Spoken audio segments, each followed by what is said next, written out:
Kągi, sveiki, čia Spurtas. Ir dabar, profesoriau, jums klausimų eilė, kuriuos padėjo man suruošti mūsų kanalo prenumeratoriai, žiūrovai, žmonės rašo laiškus. Kažkiek ir aš prikišau nagus, kažkiek reiškis, bandžiau įsiskaityti į kažkokias populiarias teorijas. Žodžiu, klausimai, juos galima atsakyti paprastai taip, ne, arba su platesniu komentaru, kaip norite. Tai ar atsimenat, pradėkime iš karto. Pirmasis, ar atsimenat tą akimirką, kai jūs pats pirmą kartą savo pasakėt, kad klimato kaita tai nėra jokia teorija. Ji yra iš tikrųjų egzistuojanti problema. Ne. Tai natūraliai. Nebuvo tai, kad tu minutė ir staiga aš supratau. Yra. Okay. Eureka tuos momento nebuvo, tai darbas. Jo. Ar jaučiat, kad, reiškia, kad visuomenė kalba apie klimatą kaip apie klimato kaitą, kaip apie būsimą kažkokį tai ateities dalyką, nors tai yra iš tikrųjų dabartis? Taip, aš jaučiu, kad visuomenė tai nevertina kaip dabarties problemos. Tai taip skolina. Jo, taip bus vėliau.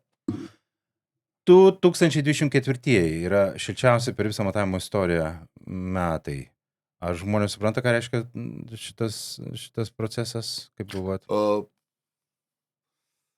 Manau, vėlgi, kas tie žmonės ir kur tie matavimai, ne? Ne, bet tai, ar didžioji dalis pasaulio žmonių supranta patys šitą dalyką? Tikrai ne.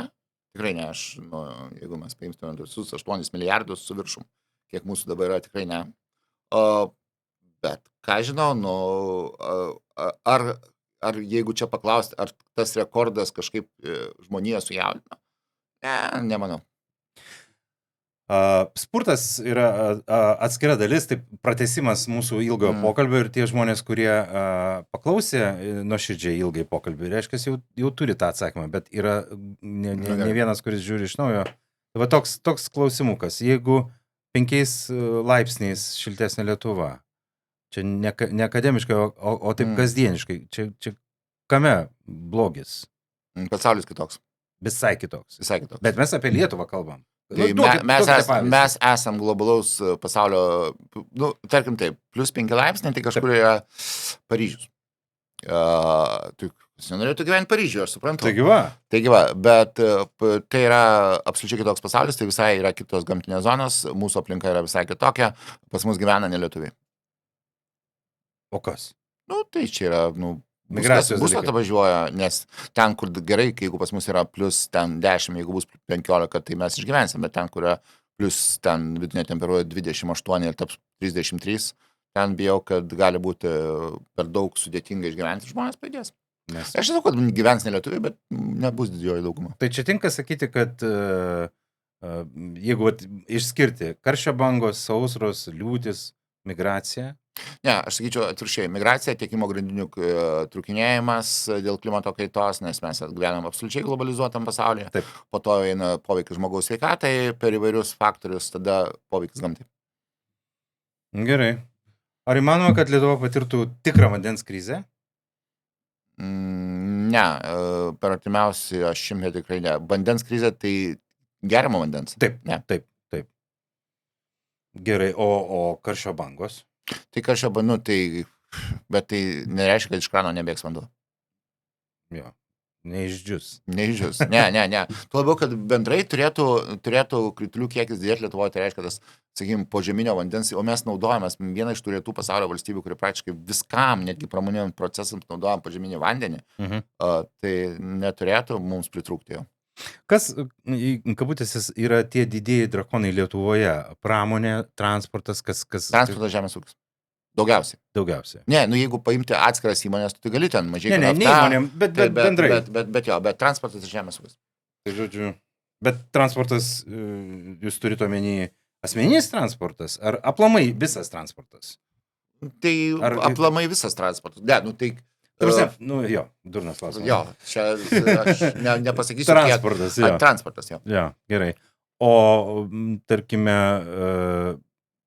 neatrodo jums nesusidaro įspūdžio, kad mes dabar esam sukūrę tokią sistemą, kad tas tarša yra laikoma normalių šalutinių reiškinių, pramonės, veikimo, gyvenimo, panašių dalykų. Aš nesakyčiau, kad laikoma yra normaliu reiškiniu tarša, mes visi norim gyventi švariam ore bet vėlgi čia vėlgi ta atskira tema, mes turime skirti oro taršą nuo klimato taršos, tai oro tarša taip mes prieš ją labai nemėgstame, mes išėdėme gatvėms, koks užterštus oras, mes kartais jį jaučiam, kai kalbam klimato taršą, tai čia biškai kiti dalykai yra, tai vėlgi čia reikėtų ilgai ganėtinai apie tai šnekėti. Bet ar mes tai visiškai esam su to susitaikę ir sakė, kad taip yra dėl to, kad taip turi būti, dėl to, kad mes gyvenam tokį gyvenimo būdą? Net nežinau, kaip atsakyti, gal taip labiau, gal iš tikrųjų taip. Tai ekologija ar ekonomika? Ką renkatės? Ekologija. Gerai. Dabar automobilis Lietuvoje yra ne transporto priemonė, o tapatybės ženklas. Pritartumėte tam teiginiui? Taip. Mums šventas daiktas yra. Automobilis. O tikit, kad galima gyventi mieste be automobilio? Taip. Ir pats bandot tą daryti? Tai aš turiu tą automobilį, bet aš galiu. Aš teoriškai ko gero galėčiau, sakau, yra tų iššūkių, nes tai yra tėvai, yra gerai, vaikai jau pas mane pakankamai dideli, kurie ko gero gali kurių nebereikia gal tiek važiuoti kažkur tai, bet tai reikalingas daiktas, galų gale tu nori išvažiuoti iš miesto teritorijos, tai praktiškai bejėgis čia su dabartinė transporto sistema, užmiesčio transporto sistema, tu jau to nebeturi tos galimybės. Taip. O jeigu klimato kaitos nematom plika akim, o oro taršą bent jau jaučiam, bet tuos dalykus ignoruojam. Tai yra vilčių, kad ta kaitos problema. Aš nesakyčiau, kad oro taršą mes labai ignoruojam, kai jinai yra labai didelė, tai kyla visuomenės pasipiktinimas ir bando spręsti šitą. Jeigu čia kalbant apie Lietuvą, be jokios abejonės. Taip, mums įdomiausia, kas arčiau kūno yra. Tai aš sakyčiau, kad nėra taip, kad mes tas tarša mūsų nejaudintų. Oro tarša. Taip. Klimato tarša gali mūsų nejaudinti kartais, Jaudina, o oro tarša, tai aš manau, kad jaudinamas. Jo, bet kažkaip oro tarša yra ne toks seksy dalykas, kaip, pavyzdžiui, elektromobiliai. Smagu būtų. Norėtų, ne dabar, gal iškėliau. Kai bydą nusipirksim pigus, dabar atsidarė saloną pas mus. Taip. Štieki, vokiečiai, sako dieve, kiniečiai. Jo. Kalbėjom pagrindiniam mūsų šitam skeletono epizode apie tą ryšį sausra Rusijoje, arabų pavasaris, migracijos bangos. Čia iš jūsų paskaitos prisimenu šitą. Bet ar tai ir yra tokios grandinės, tokie procesai yra klimato kaitos logika? Viskas pasaulyje yra susiję. Čia mes taip nėra, kad tai tą ir vėlgi labai sunku žmonėms suvokti, kad mes negyvenam ir jau nebegyvensim kažkokioj ten autarkijoje, kur užsidariusi valstybė visiškai ir yra atsiskyrusi nuo viso pasaulio ir tik tai mes neturėsim žmonių, kurie tą valstybę gintų, jeigu mes būsim, kurie apgintų, tiksliau, gal negintų, bet kurie apgintų tą valstybę pilnai nuo išorinių grėsmių, jeigu mes būsim užsidarę, tai praktiškai yra neįmanoma. Ir savo kartais, kai galvoja, kad čia mes neleisim įvažiuoti ar neįvažiuoti. Kaip nori, čia yra toks procesas, kurio tu niekaip nesustabdysi. Gali dvi tas kaip koncertinas užsitverti. Tai ne taip viskas vyksta. Tai šitoje vietoje aš gana žiūriu į tai, kad vis dėlto tas problemas mes turim suvokti, mes iš principo jas atidedam ateičiai, bet tą mes turim suvokti, kad niekur tai nedings. O koks yra jūsų kaip klimato tyrėjo ir aplamai mokslininko, jūsų nuomonė, koks yra pats pavojingiausias klimato mitas Lietuvoje, jeigu galima taip sakyti, pavojingiausias, labiausiai klaidinantis galbūt mitas? Labiausiai darantis žalą mitas yra, kad Kad nėra pusiau, klimato. Klimato kaitos čia, patikėkit, žinokit, yra mažai žmonių, netgi Lietuvoje, kurie sako, kad klimatas nesikeičia. Čia labiau yra, sako, kad čia ne žmogus kaltas, čia yra natūralūs procesai, čia daugiau yra. Bet jeigu darantį žalą, aš sakyčiau, ir kurį kartais labai sunku pasakyti, o kodėl mes čia turim kažką daryti, tegul Kinija daro. Čia negi ne mitas čia yra toks, bet čia ir tas atsakymas šitą klausimą vis laik yra labai komplikuotas, nes taip, jeigu ten globaliu mastu pasižiūrėjus, Kinai ten 33% visų pasaulio emisijų, bet tai čia dėl to Kinai jas išmeta, dėl to, kad jie mums viską gamina, ko tik mums reikia, kad tik mes patenkintų mūsų poreikius, bet kodėl mes čia turim daryti, todėl kad keli dalykai yra. Vienas dalykas, jeigu norime, kad pasaulis nebūtų toks, koks jis galėtų būti tą blogąją prasme. Turi nuo savęs pradėti. Tai tas yra, kai tu matai už lango, kas nors, keli kaimynai supylė didelę krūvą šiukšlių, tai tu irgi savo kibiriukų, galvoji, ir aš čia išmesiu. Tai čia ne apie tai. Aš negaliu sakyti, galbūt tai būtų per daug, turi pradėti nuo savęs, bet ko gero, kad jeigu tu manai, kad pasaulis turi keistis, tai kodėl ne tu turi irgi keistis kartu su juo, nes galbūt tu nesi pati didžioji pasaulio dalis. Atsibundate rytą ir sužinot iš žiniasklaidos pranešimų ir žinučių, kad jūs esat naujasis aplinkos ministras. Pirmas jūsų darbas. Atsakyčiau pareigų. Mano čia intencija buvo sužinoti, koks būtų pirmas jūsų veiksmas klimatui. Pagerinti ar kaitai. Ne, aš nenoriu ministrų. Gerai.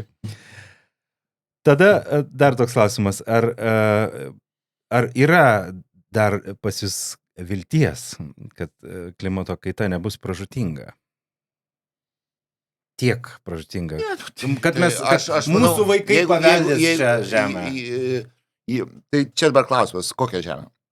Jeigu mūsų technologinis procesas, progresas bus labai stiprus, kur aš sakau, kadangi pastarėjai dešimtmečiai rodo, kad mes, ko gero, labai mums netgi sunku įsivaizduoti, mums sunku, aš ko gero, po 20 metų bus viskas kitaip, nes tai, ką mes matome iš dabar, tai, aš nežinau, čia turim dar laiko biškį. Taip, turim, kiek mes turim laiko, kiek visą laiką tą pačią istoriją pasakoju, kad kai buvo 900 metais buvo Expo Paryžiuje, jau ne vien Paryžiuje tuo metu vykdavo Expo, bet ne pirmas, jau kažkelintas.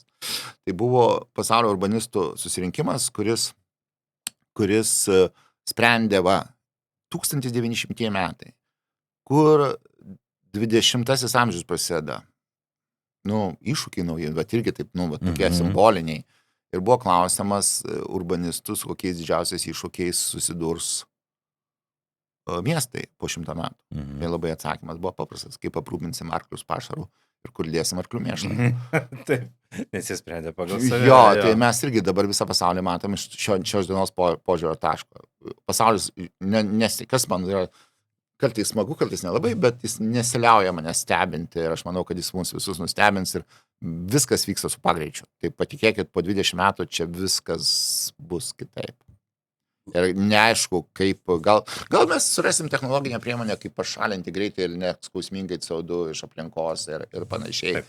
Galbūt, aš čia negaliu pasakyti. Pažiūrėkit, kol kas yra tos priemonės, bet jos yra labai brangu, tai padaryti.